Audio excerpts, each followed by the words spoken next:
Students next हमारा topic है the magnetic properties of solid. If we discuss the magnetic properties, we should have to switch to the chapter of electromagnetism, chapter number 14. उसमें हमने ये बात सीखी थी कि when current passes through a wire, it produces a magnetic field. So अगर हम उस बात को डिस्कस करें तो इस कॉन्सेप्ट को सबसे पहले रिप्रेजेंट किया था एम्पेयर्स ने, और एम्पेयर लॉ हमने इसी की बेस पर पढ़ा. हमने वहाँ पर कहा था B dot delta L is equal to mu naught I. Same यही चीज़ हम यहाँ पर आम सॉलिड्स के लिए भी अप्लाई करेंगे. लेक्चर को इंतहाई तवज्जो से सुनना है, कॉन्सेप्ट्स बेतहाशा और सारों को आपस में लिंक करेंगे. फिर वही बात, कोई चीज़ आपने स्किप नहीं करनी. अगर कोई चीज़ स्किप करेंगे तो आगे कुछ भी समझ नहीं आएगा. आखिरी सारे टॉपिक्स जो अब इस चैप्टर का जितना पोर्शन रह गया वो सारे का सारा मैग्नेटिक मटेरियल्स पर ही है. हम स्टार्ट कर रहे हैं जी मैग्नेटिक प्रॉपर्टीज़ ऑफ सॉलिड. तो मैग्नेटिक प्रॉपर्टीज़ ऑफ सॉलिड क्या है कि जब भी हम किसी वायर में से करंट पास करते हैं तो उसके अंदर मैग्नेटिज़म आ जाता है.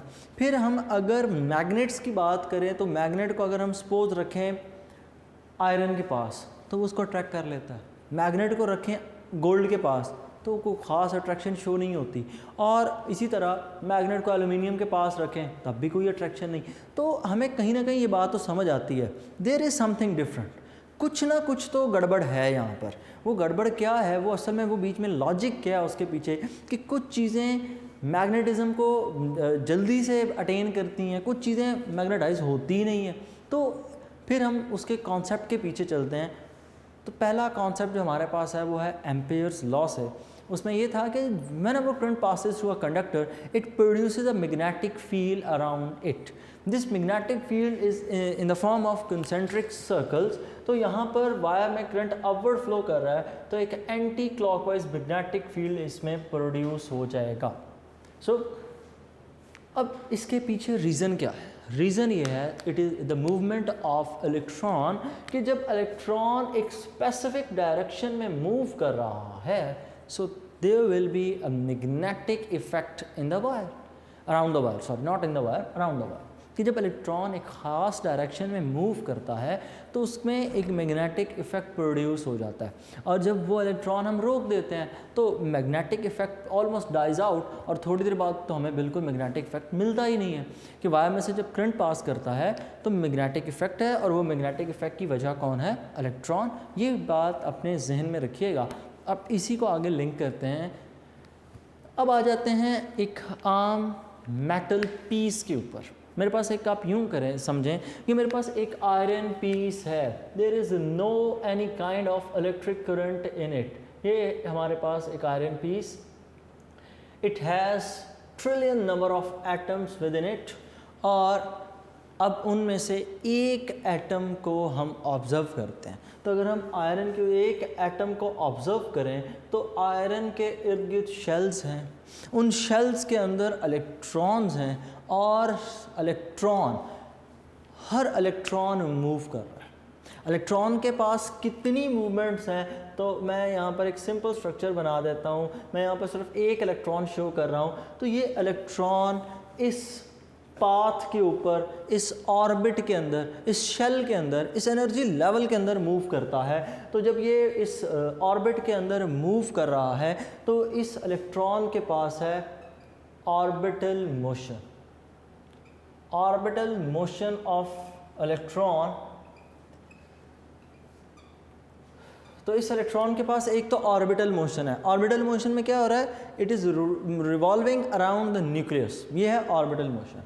और फिर जब हम इलेक्ट्रॉन को मज़ीद डिटेल्ड स्टडी में देखते हैं तो हमें ये भी पता चलता है कि इलेक्ट्रॉन इटसेल्फ स्पिन भी करता है. तो इलेक्ट्रॉन की दूसरी जो मूवमेंट है that is spin motion of electron. अब जो स्टूडेंट्स तो बैकग्राउंड रखते हैं प्री इंजीनियरिंग का, उनको तो इस टॉपिक में मुझे पता है स्पिन मोशन पे कोई एतराज़ नहीं. जो आप लोग ICS के हैं, आप लोगों को थोड़ा सा इशू होता है कि इलेक्ट्रॉन के पास स्पिन मोशन. तो असल में chemistry first year chemistry chapter number 5 वहाँ पर क्वांटम नंबर्स हैं. वहाँ पर क्वांटम नंबर 4 पढ़ाए जाते हैं एटम की डिटेल स्टडी करते वक्त. तो उन अगर क्वांटम नंबर्स को मैं थोड़ा सा अगर आपको टच दूं तो पहला उनमें से है प्रिंसिपल क्वांटम नंबर, ठीक है, फिर उसके बाद एजिमुथल क्वांटम नंबर, ठीक है, और इन्हीं में जो चौथा आखिरी है that is spin quantum number. Spin quantum number के अंदर क्या है कि हम जब इलेक्ट्रॉनिक कन्फिग्रेशन या हम इलेक्ट्रॉन की बात करते हैं तो हम कुछ यूं उनके लिए ड्रॉ करते हैं। हम कहते हैं कि एक जो इलेक्ट्रॉन है उसके पास दो तरह से मूवमेंट हो सकती है, एक क्लॉकवाइज और दूसरी एंटी क्लॉकवाइज। सो यहाँ पर जो इलेक्ट्रॉन अंडर ऑब्जर्वेशन है ये इलेक्ट्रॉन भी इसी तरह से बिहेव करता है कि ये क्लॉकवाइज और एंटी क्लॉकवाइज रोटेट कर सकता है, तो मतलब इलेक्ट्रॉन भी स्पिन करता है। आप अपने जहन में ये बात यूँ रखें कि it is all like earth, ये सारी कहानी बिल्कुल उसी तरह जिस तरह अर्थ का फिनोमेनन है। अर्थ सन के इर्द गिर्द भी रिवॉल्व कर रही है, अर्थ अपने एक्सिस पर भी स्पिन कर रही है। Same is the behaviour of the electron कि इलेक्ट्रॉन ऑर्बिट के अंदर भी मूव करता है, hence it has an orbital motion of, और दूसरा इनमें से स्पिन मोशन ऑफ इलेक्ट्रॉन। अब इनमें से ज़्यादा इम्पॉर्टेंट कौन है? दोनों अपनी जगह पर इम्पॉर्टेंट है।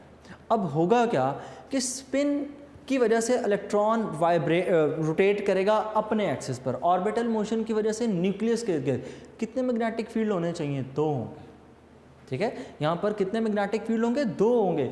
मैं क्यों कह रहा हूँ कि मैग्नेटिक फील्ड होगा? अभी हमने कहा कि जब इलेक्ट्रॉन कहीं पर मूव करते हैं एक स्पेसिफिक डायरेक्शन में then it has a magnetic field. तो यहाँ पर इलेक्ट्रॉन जब ऑर्बिट में मूव कर रहा है साथ साथ स्पिन कर रहा है तो उसके पास एक स्पेसिफिक मोशन है, और स्पेसिफिक मोशन होने की वजह से अब दो तरह के मैग्नेटिक फील्ड आ गए, एक ऑर्बिटल और एक स्पिन की वजह से।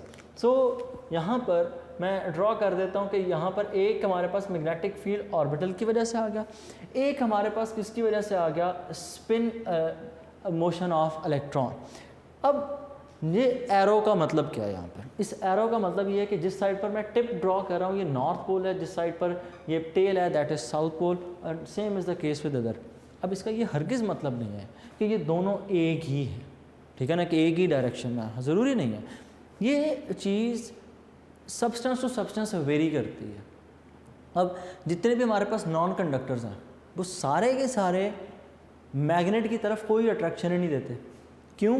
क्योंकि उनके अंदर बिल्कुल ओपोजिट बिहेवियर होता है कि वो नॉर्थ और ये ऑर्बिटल मोशन ऑफ इलेक्ट्रॉन और स्पिन मोशन ऑफ इलेक्ट्रॉन ये एक डायरेक्शन में होती नहीं, ये दोनों एक दूसरे के ऑपोजिट होती हैं। तो आगे हम जब डिस्कस करेंगे तो वहाँ पर आपको क्लियर हो जाएगा।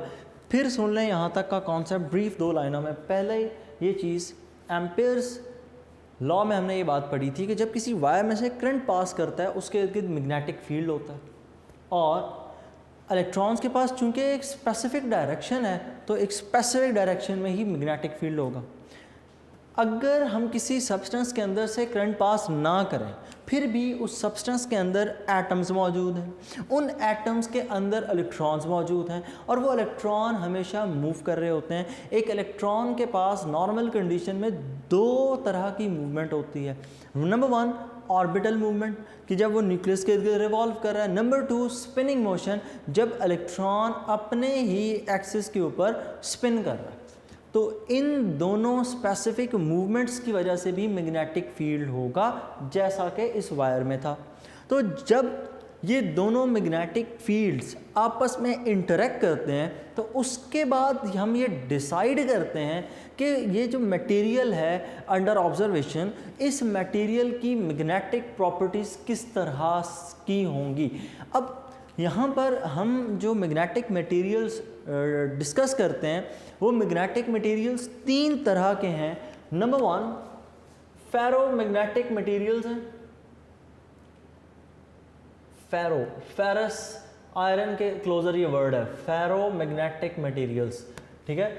फेरो मैग्नेटिक मटेरियल्स ऐसे मैग्नेटिक मटेरियल्स जिनके अंदर मैग्नेटिक इफेक्ट बहुत ज़्यादा होता है। फेरो मैग्नेटिक मटेरियल्स ऐसे मटेरियल्स जिनमें मैग्नेटिक इफेक्ट बहुत ज़्यादा होता है, मतलब जो मैग्नेट की तरफ बहुत तेज़ी से अट्रैक्ट हो जाते हैं।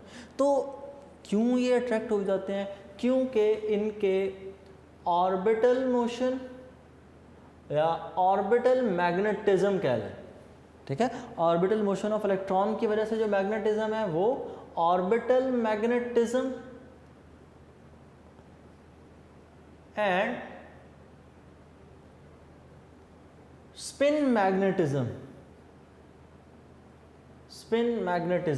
सपोर्ट ईच अदर, ये दोनों एक दूसरे को सपोर्ट करते हैं, सपोर्ट ईच अदर। अब थोड़ा सा इसको मैं डिटेल में डिस्कस करूंगा। इलेक्ट्रॉन मूव कर रहा है, रोटेट करते वक्त मैग्नेटिक फील्ड होना चाहिए। यहाँ पर ये इलेक्ट्रॉन इस डायरेक्शन में मूव कर रहा है, तो इसमें मैग्नेटिक फील्ड मैं कहता हूँ इस डायरेक्शन में है, ये ऑर्बिटल की वजह से है।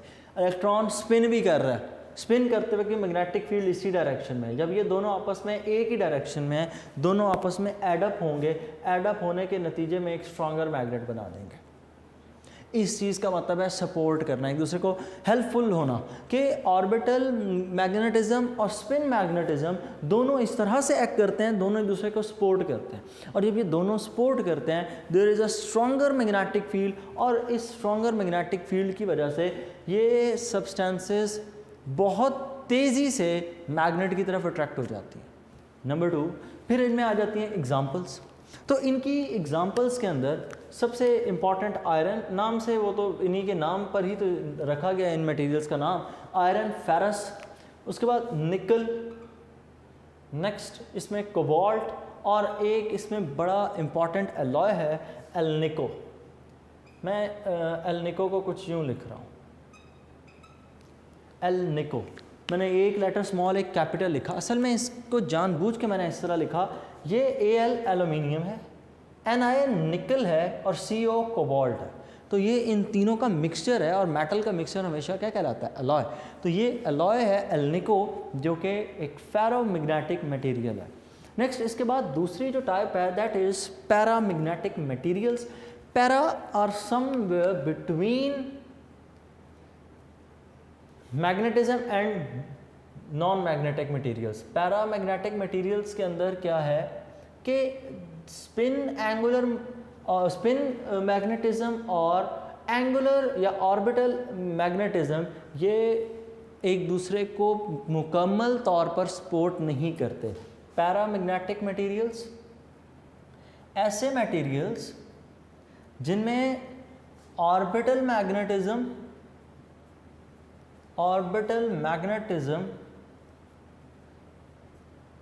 and spin magnetism do not support completely, या आप यूं लिख लें magnetism partially support each other, partially support each other, के मुकम्मल तौर पे तो नहीं करते, थोड़ा बहुत सपोर्ट ज़रूर करते हैं। तो ये भी मैग्नेटिक प्रॉपर्टीज़ रखते हैं, लेकिन as compare to ferromagnetic materials तो बहुत कम होंगी। तो अगर इनमें स्पिन एंगुलर मोमेंटम सपोज इस डायरेक्शन में है, तो ये स्पिन की बात कर दी, और ऑर्बिटल थोड़ा सा स्लाइटली डिफरेंट एंगल पर होगा। तो ऑर्बिटल और स्पिन एक डायरेक्शन में तो नहीं है, वो 100% तो एडअप नहीं होंगे, लेकिन जब आप इनको ओवरऑल ऐड करेंगे, अगर मैं यहाँ पर जिस तरह वेक्टर से शो करके हेड टू टेल रूल की बात करूँ, तो ये एक दूसरे को थोड़ा बहुत एक दूसरे के साथ अटैच होंगे, तो थोड़ा बहुत इफ़ेक्ट रखने की वजह से ये भी को अच्छे मैग्नेटिक मटेरियल्स नहीं हैं, ठीक है। तो बहरहाल इनकी एग्जांपल्स में अगर हम बात करें तो इनकी एग्जांपल्स में हैं एल्यूमिनियम, दूसरी एग्जांपल है प्लैटिनियम, वाइट गोल्ड, ठीक है। इसके बाद ऑक्सीजन, मैंगनीज, इसके बाद इसमें शामिल है कैल्शियम और लिथियम और नाइट्रोजन, इसमें टंगस्टन, लिथियम सॉरी नाइट्रोजन नहीं है, लिथियम एंड W टंगस्टन के लिए ये इसमें एलिमेंट्स शामिल हैं जी, aluminium, platinum, oxygen, manganese, calcium, lithium and tungsten. उसके बाद ऐसे भी मटेरियल्स हैं जो मैग्नेट को रिपेल करते हैं, मतलब अगर हम उनके पास मैग्नेट ला कर रखें तो वो उसको रिपेल करते हैं। बिस्मथ, एंटीमनी, Sb जिसका सिंबल है, ये इवन वाटर, ये रिपेल करने पे आ जाता है कि अगर आप वाटर के करीब मैग्नेट लेकर जाएं तो वाटर उससे अवे होता है। मतलब आपके पास एक ऐसा सिस्टम हो जिसमें वाटर बिल्कुल सस्पेंडेड और एक स्ट्रॉन्ग मैग्नेट आप उसके करीब लेकर जाएं तो वाटर उससे अवे मूव करेगा। तो डायामैग्नेटिक मटेरियल्स इनको नाम देते हैं। और डायामैग्नेटिक मटेरियल्स क्या होते हैं? विच रिपेल द मैग्नेटिक फील्ड या विच रिपेल्स द मैग्नेटिज्म। ठीक है, diamagnetic materials, diamagnetic materials which repel, diamagnetic materials ऐसे मटेरियल जो मैग्नेटिक इफेक्ट को रिपेल करते हैं। ऑर्बिटल मैग्नेटिज्म और स्पिन मैग्नेटिज्म बिल्कुल एक दूसरे के ओपोजिट होते हैं, तो रिपेल करते हैं ईच अदर। दोनों एक दूसरे के सपोर्ट बिल्कुल नहीं करते, दोनों एक दूसरे के ओपोजिट होते हैं। ऑर्बिटल मैग्नेटिज्म,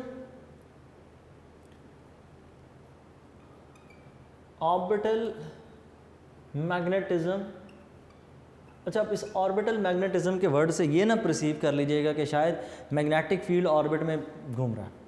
यहाँ पर ऑर्बिटल मैग्नेटिज्म से मैंने मतलब ये लिया था कि ऑर्बिटल मोशन ऑफ इलेक्ट्रॉन की वजह से जो मैग्नेटिक फील्ड प्रोड्यूस हो रहा है, तो उसको गौर से भी साथ साथ सुनना है कि ये वर्ड यूज़ किस लिए हो रहा है। Orbital magnetism and spin magnetism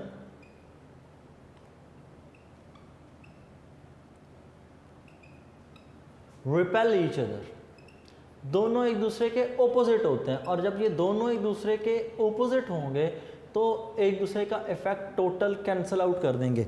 मतलब अगर इनमें हम ड्रॉ करें तो एक और ये स्पिन का कह लें और ऑर्बिटल का इसका बिल्कुल ओपोजिट, दोनों एक दूसरे को क्या करेंगे? Cancel out. और जब ये एक दूसरे को कैंसिल आउट करेंगे तो ऑब्वियसली जो हमारे पास मटेरियल होगा वो कोई अच्छा मैग्नेटिक मटेरियल नहीं होगा, वो उनको रिपेल करेगा। इसकी एग्जांपल्स तो मैंने आपको पहले ही दो बड़ी इंपॉर्टेंट बता दी थी, बिस्मथ, एंटीमनी, देन इसमें कॉपर, फिर मैंने इसमें बताया आपको वाटर, एल्यूमिनियम,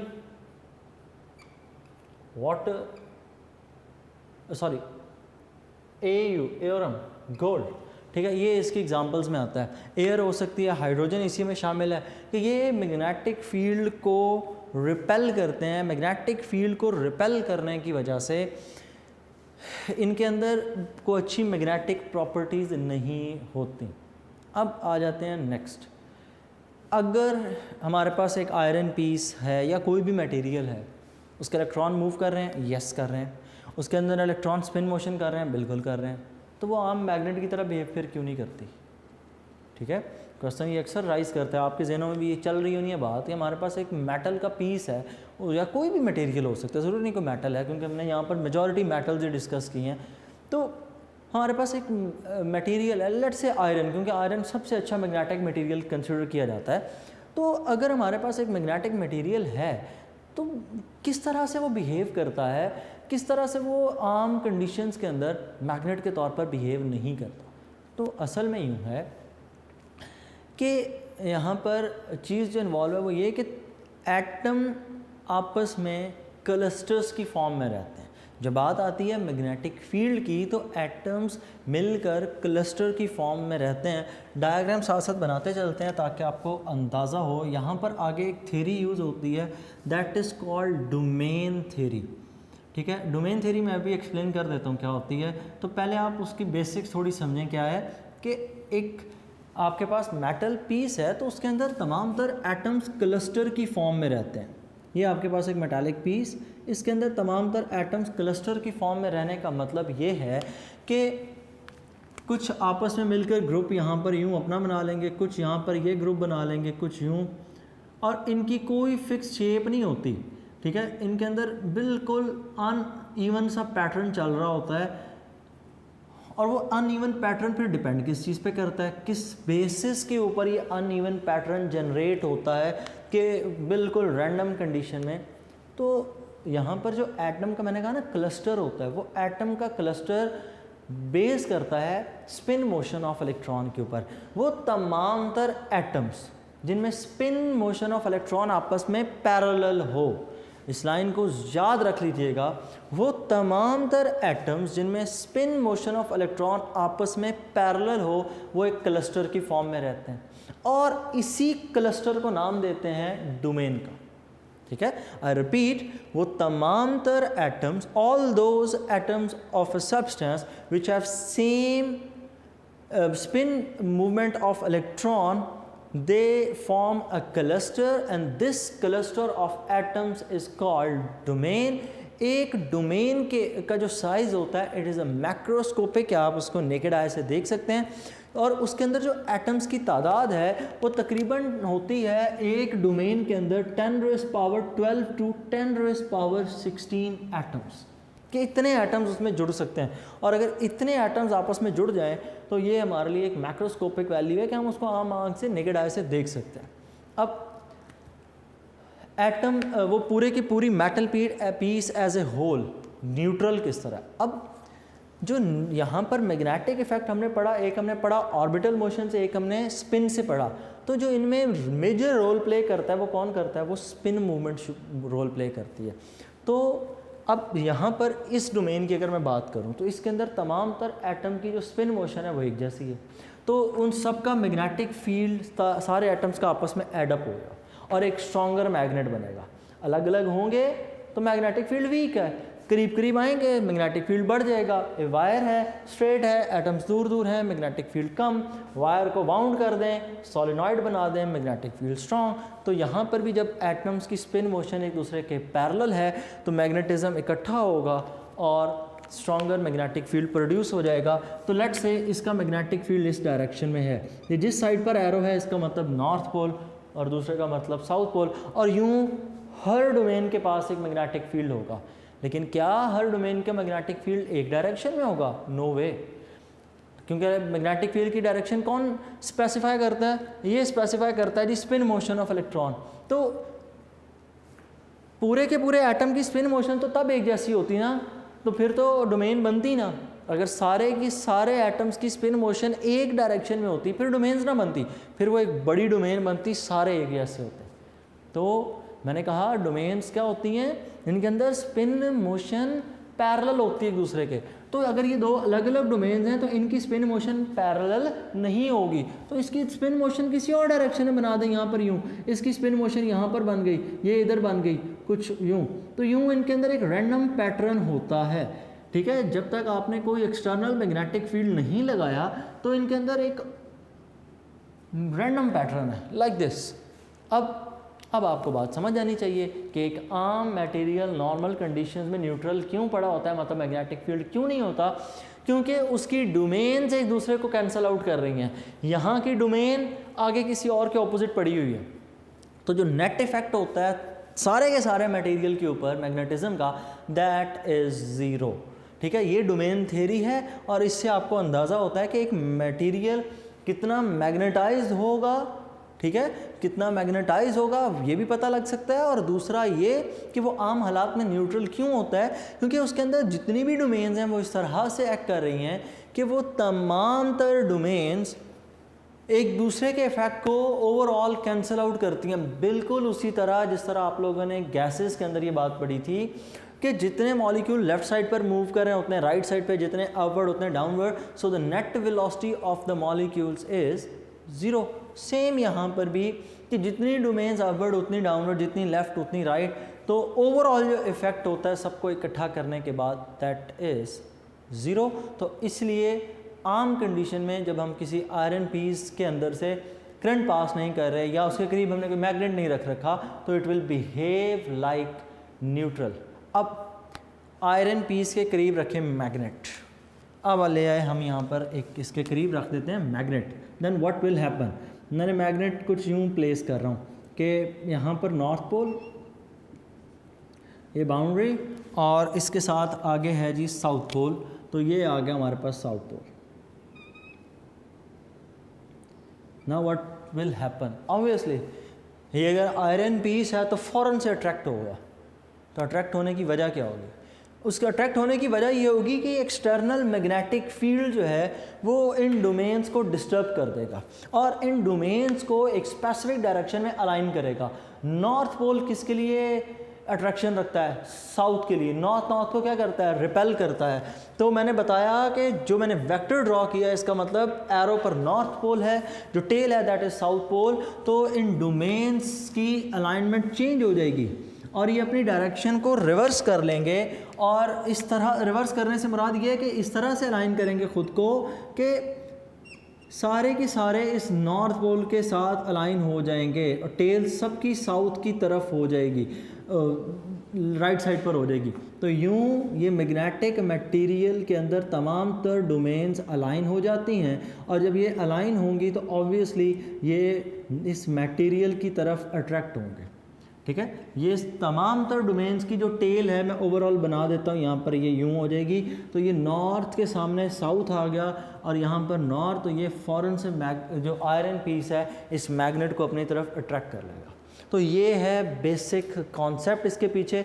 अब ये जो मैग्नेटिक इफ़ेक्ट है ये लूज़ भी हो सकता है। बहरहाल एक दफ़ा फिर मैं इसको थोड़ा सा डोमेन थ्योरी को एक्सप्लेन कर दूँ, क्योंकि इसमें बच्चों को कन्फ्यूजन रहती है। डोमेन थ्योरी में क्या है कि पार्टिकल्स आपस में, एटम्स आपस में क्लस्टर्स की फॉर्म में रहते हैं, और ये क्लस्टर किस बेस पे बनता है, तो क्लस्टर बनने की बेस एक ही है। वो तमाम तर एटम जिनकी स्पिन मोशन आपस में सिमिलर होगी वो सारे आपस में मिलके एक डोमेन बनाते हैं, वो आपस में इकट्ठे हो जाते हैं, और उनका वो जो ग्रुप है उसको हम क्या नाम देते हैं, that group is called a domain. अब एक डोमेन के अंदर तमाम तर इलेक्ट्रॉन की स्पिन मोशन पैरेलल है, तो सबका मैग्नेटिक इफेक्ट जो होगा वो एक ही डायरेक्शन में एड अप हो जाएगा, and they will create a stronger magnetic field as compare कि जब वो अलग अलग थे। अब यूँ हर डोमेन अपना अपना मैग्नेटिक फील्ड अपने अपने ग्रुप के, अपने एटम्स की जो स्पिन मोशन है उनके अकॉर्डिंग वो एडजस्ट कर लेगी। अब ये तमाम तर डोमेन्स इस तरह से एक्ट कर रही होती हैं कि एक दूसरे को के इफ़ेक्ट को कैंसिल आउट कर रही होती हैं। तो इसलिए हमें नॉर्मल कंडीशन के अंदर, नॉर्मल कंडीशन से यहाँ पर मुराद क्या है कि when there is no electric source, when there is no magnetic external magnetic source, तो इस के नतीजे में जो टोटल इफेक्ट ऑफ मैग्नेटिज्म वो ज़ीरो। लेकिन जैसे ही आप कोई एक्सटर्नल मैग्नेटिक फील्ड लेकर आते हैं तो ये डोमेन्स ख़ुद को अलाइन करती हैं, इस तरह से करती हैं जिस तरह से मैग्नेटिक फील्ड इस एक्सटर्नल सोर्स का है। एक्सटर्नल सोर्स नॉर्थ से साउथ में लाइन जानी है, तो ये भी नॉर्थ से साउथ अवे की तरफ एमिट होती हैं। उसके बाद ये मैग्नेटिज्म इसके अंदर प्रोड्यूस हो गया, ये फ़ौरन से नहीं प्रोड्यूस हो जाता कि एक विद इन सेकेंड्स हो जाएगा, it will take little time. ठीक है, ये टाइम लगता है। और अगर आप लोग थोड़े से अच्छे ऑब्जर्वर्स हो ना, तो या थोड़ा सा साइंस में इंटरेस्ट लेते हो, तो आप एक छोटा सा एक्सपेरिमेंट कीजिएगा।